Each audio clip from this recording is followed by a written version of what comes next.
Homeless service providers in the area say that a growing number of people who are teetering on the brink of poverty now live in their cars. You know when there's a fire in the house and you lose it? Compare our situation to when a fire burns down everything. That's basically what happened. Because we lost all our stuff, we had no place to put it. This is a story of one such couple, Oscar and Alice Wolkemer. We had too many bills. I had maybe over $10,000 worth of medical bills. Both our Social Security checks are only $1,000 a month.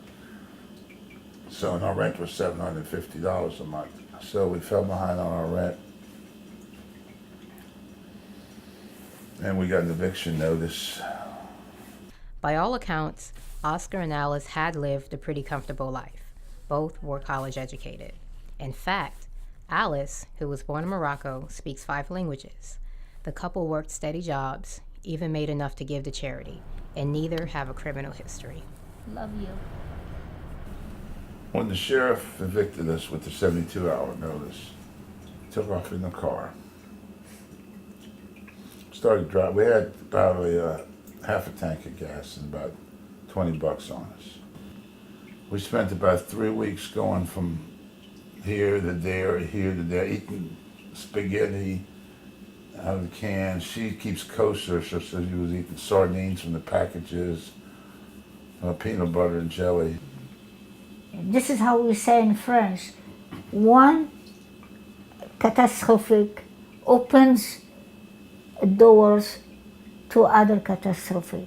I'm thinking to myself, well, what if it's winter and we ain't got no shelter and it's 20 degrees outside because the churches in the wintertime, they get booked up because nobody wants to freeze to death. The Wolkemers were living in a 1984 Mercedes-Benz with about 500,000 miles on it.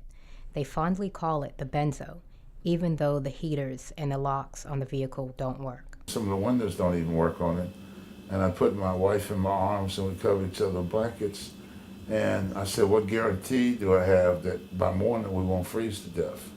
I never imagined while I was working at Walmart, while I had 2 teaching jobs, while we were married for 36 years, I said, well, between your family and my family, I don't think we'll ever be homeless, but I was wrong. I said, God, take my life if you have to, but please don't let Alice die with this homeless stuff. But if you have to take one of us, please take me first.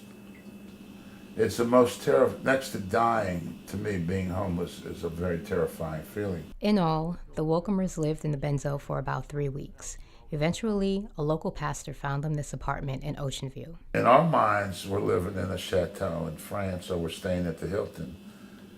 This may seem very modest to most people, but when it rains, here we don't get wet. We have a refrigerator, we have a stove, we got a sink, we got a shower and a bathtub, we got a bedroom back there. This is, considering where we're coming from, this is the most pleasant environment I've ever lived in. We can afford to pay the rent here, and we have a roof over our head. Winters come in, we're not going to be cold, we got electric heat, and God answered our prayers, and I want to thank God for that. For the Virginian Pilot, I'm Jennifer Jiggets.